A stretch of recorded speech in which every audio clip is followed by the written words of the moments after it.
नमस्कार दोस्तों, आज के हमारे इस वीडियो में हम आपके लिए कार्तिक पूजन में सुनी जाने वाली तुलसी माता की कहानी लेकर आए हैं। एक समय की बात है, किसी नगर में एक बुढ़ी माई रहती थी।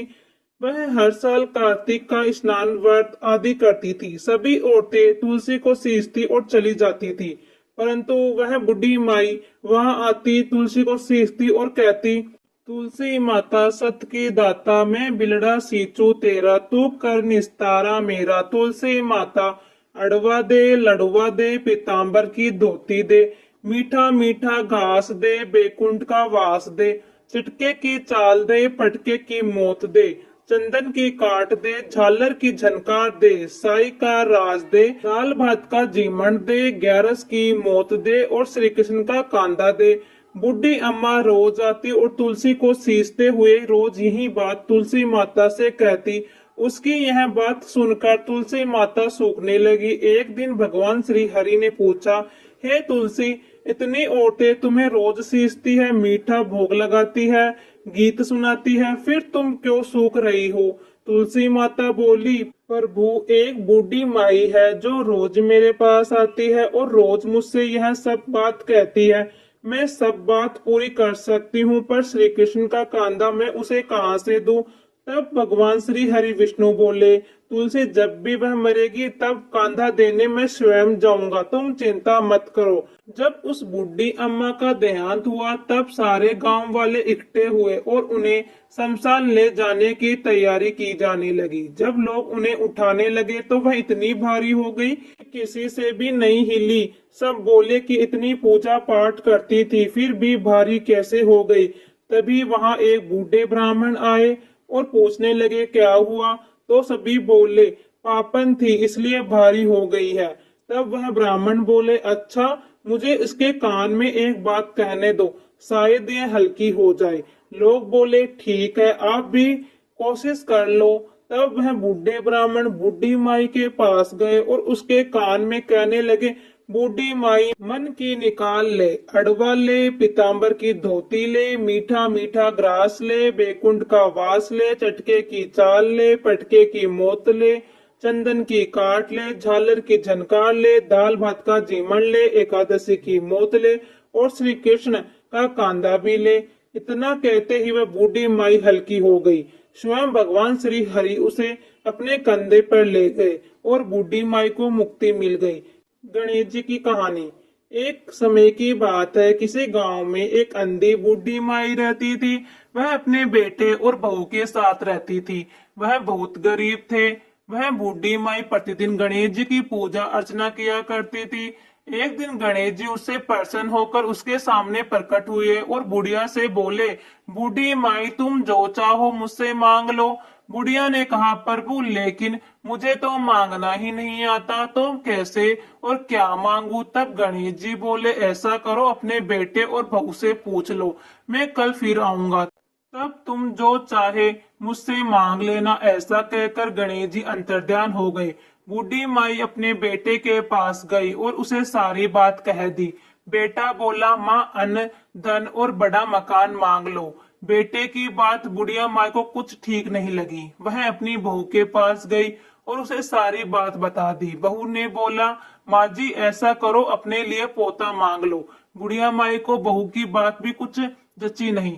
सभी की बात सुनकर बुढ़िया माई अपने पड़ोसन के पास गई, उसे सारी बात बताई। पड़ोसन बोली, अरे बूढ़ी माई, तू क्यों अनधन मांगे, तू क्यों पोता मांगे, तू तो खुद के लिए दीदा घोड़ा मांग ले। सभी की बात सुनकर बुढ़िया माई सोच में पड़ गई। अगले दिन वह पूजा करने बैठी तो गणेश जी महाराज उसके सामने प्रकट हुए और बोले, सोच लिया बुढ़िया माई, क्या मांगना है? बुढ़िया माई बोली, प्रभु, मुझे तो मांगना नहीं आता, लेकिन यदि आप देना ही चाहते हो तो मुझे वरदान दो कि मैं अपने महल से घर में अपने पोते को सोने की चम्मच से दूध पीता देख सकूं। बूढ़ी माई की बात सुनकर गणेश जी महाराज बोले, अरे वाह बूढ़ी माई, तूने तो मुझे ठग लिया, ना मांगते हुए भी सब कुछ मांग लिया। अपने बेटे बहू के लिए घर, सोने की चम्मच और पोता मांग लिया और खुद के लिए आंखें मांग ली।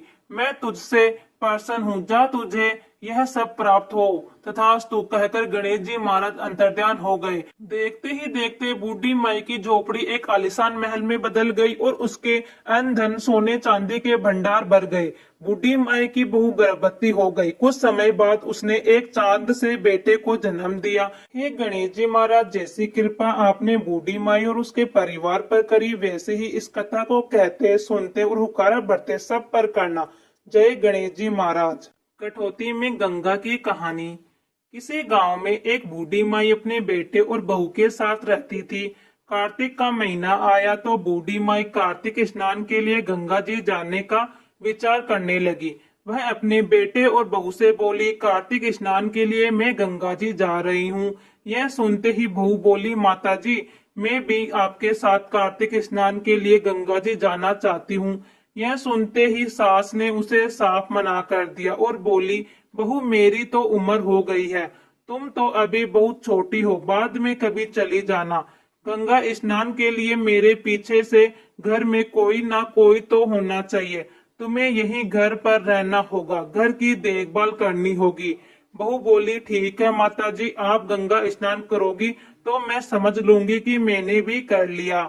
अब सास कार्तिक के महीने में गंगा स्नान के लिए हरिद्वार चली जाती है।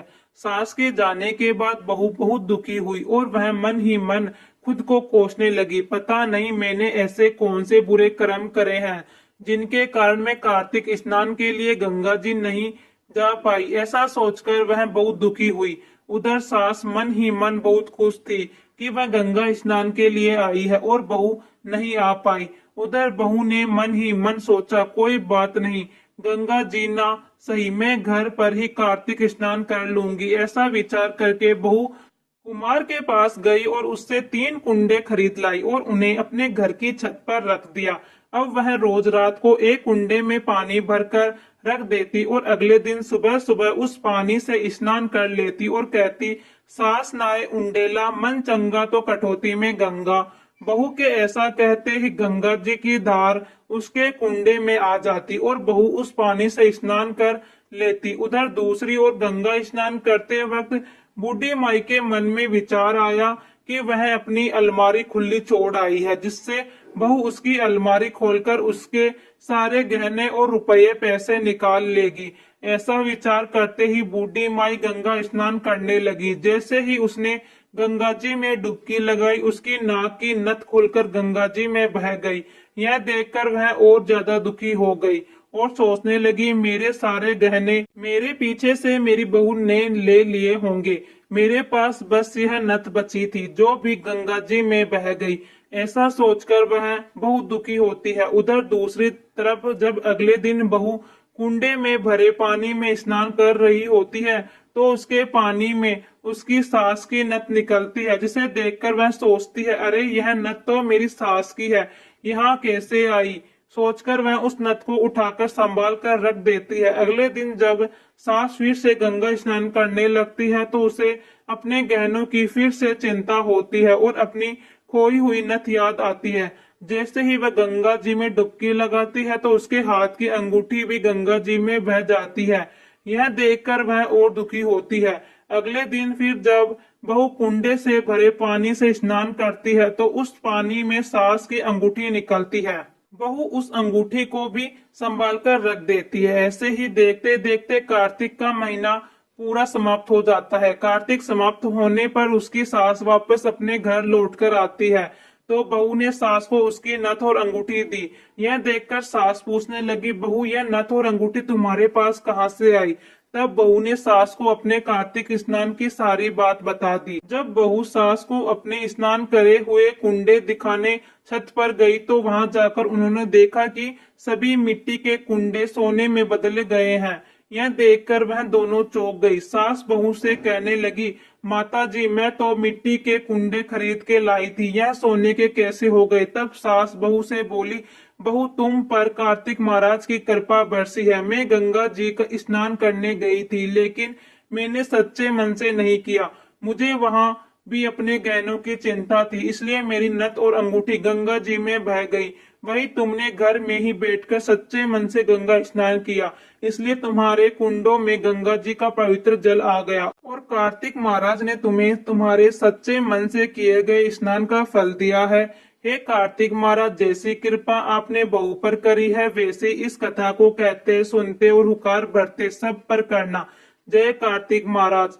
इल्ली और घुन की कहानी। बहुत समय पहले की बात है। एक इल्ली और घुन अच्छे दोस्त हुआ करते थे। कार्तिक का महीना आया। एक दिन इल्ली बोली, आओ घुन, कार्तिक का स्नान करने चलते हैं। इल्ली की बात सुनकर घुन बोला, देख भाई, तेरा तो क्या है, तू तो गिरी छुआरों में पड़ी रहती है, तेरे में बहुत ताकत है, तू यह स्नान कर सकती है, लेकिन मैं साधारण मोट बाजरे में पड़ा रहता हूँ। मेरी तो कार्तिक स्नान करने की श्रद्धा नहीं है, इसलिए मैं नहीं जा सकता। मैं तो यहीं पड़ा बाजरे का सट्टा खाऊंगा और पानी पीऊंगा। यह सुनकर इल्ली बोली, ठीक है, जैसी तुम्हारी मर्जी। इल्ली कार्तिक नहाने के लिए निकल पड़ी। इल्ली राजकुमारी के पल्ले पर चिपक गई और उसके साथ चल दी। वहीं घुन और बाजरा खाता रहा। देखते ही देखते कार्तिक का महीना समाप्त हुआ, साथ ही उन दोनों का जीवन भी समाप्त हो गया। अब कार्तिक स्नान के फल से इल्ली का जन्म राजा के घर राजकुमारी के रूप में हुआ और घुन इसी राजा के यहाँ गधे के रूप में जन्म लेता है। धीरे धीरे दोनों बड़े होने लगते हैं। राजकुमारी बड़ी हुई तो उसका विवाह किया गया। विदा होते हुए राजकुमारी राजा से बोली, पिताजी, मुझे आपसे कुछ मांगना है।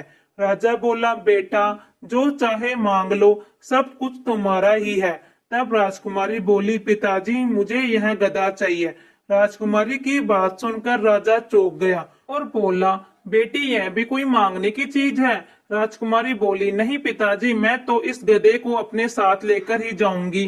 गधा भी राजकुमारी की यह बात सुन रहा था। वो चलता हुआ राजकुमारी के पास आया और उसके साथ उसके ससुराल के लिए निकल पड़ा। अब राजकुमारी अपने ससुराल पहुंची तो महल की सीढ़ियों पर उसने गधे को बांध दिया। अगले दिन गधा राजकुमारी से बोला, राजकुमारी, आप मुझे अपने साथ क्यों ले आई है? तब राजकुमारी बोली, जब तुझे अपने साथ चलने को कहा था तब तो तू बाजरे का सट्टा और ठंडा पानी पीना चाहता था और मेरे साथ नहीं चला, लेकिन अब तो मैं तुझे अपने साथ ला सकती थी, इसलिए ले आई। राजकुमारी और गधे की यह बात राजकुमारी की नंदों ने सुन ली। वह दौड़ी दौड़ी राजकुमार के पास गई और बोली, ये तुम किस जादूगरनी को बहलाए हो? यह तो जानवरों से बात करती है। यह बात सुन राजकुमार बोला, यह आप क्या कह रही है? ऐसा कैसे हो सकता है?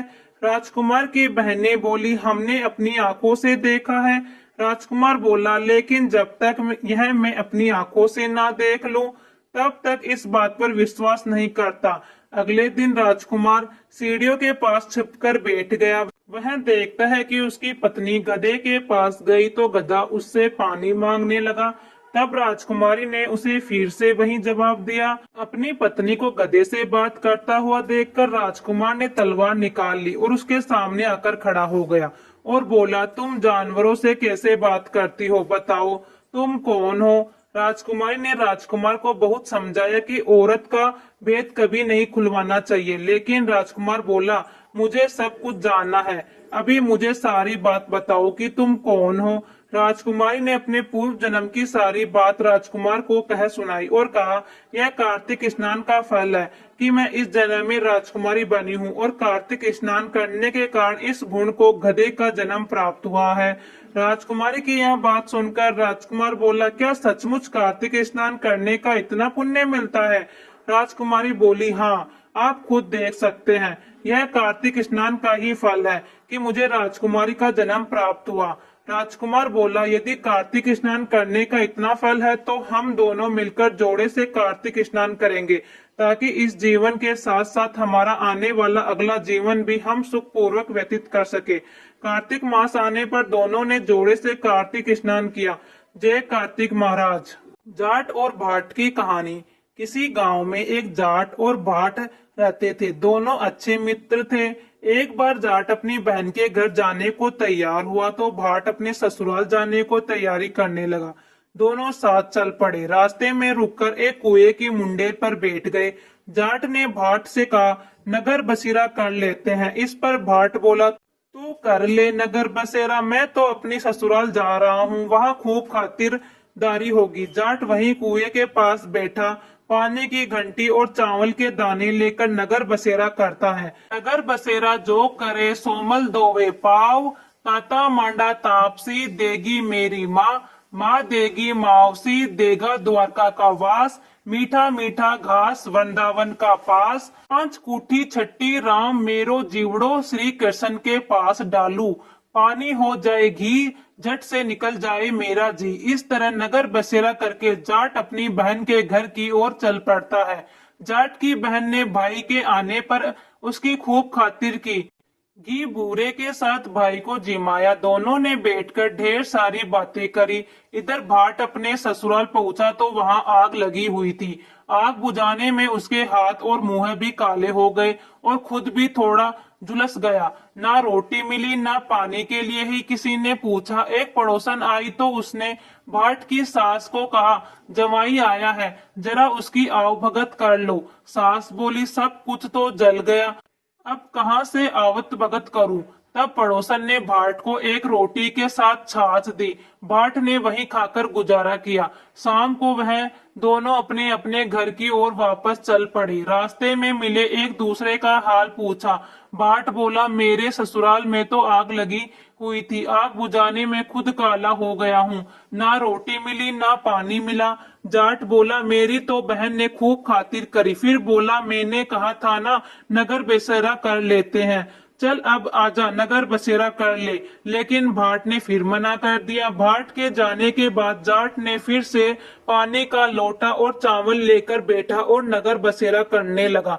नगर बसेरा जो करे सोमल धोवे पाव, ताता मांडा तापसी देगी मेरी माँ, माँ देगी मावसी देगी द्वारका का वास, मीठा मीठा ग्रास वृंदावन का वास, पांच कुठी छठी राम मेरो जीवड़ो श्री कृष्ण के पास डालू, पानी हो जाएगी छठ से निकल जाए मेरा जी। ऐसा कहकर वह वहां से चल पड़ा। घर पहुंचते ही जाट की मौसी ने बहुत लाड प्यार किया। उधर भाट घर गया तो उसकी भैंस खो गई। उसका पिता एक लाठी लेकर उसकी ओर दौड़ा और कहने लगा, ससुराल गया तो आग लगा दी, अब यहाँ आया तो भैंस खो दी, जब पहले भैंस लेकर आ तभी रोटी पानी मिलेगा। भाट सारा दिन भैंस ढूंढता रहा लेकिन उसे भैंस कहीं नहीं मिली। जाट और भाट की मुलाकात फिर से बाजार में हो गई। जाट ने भाट के हालचाल पूछे तो भाट बोला, वापस आते ही मेरी भैंस खो गई, तब से भैंस को ढूंढ रहा हूँ, रोटी का तो पूछो ही मत। जाट बोला, मैंने कहा था ना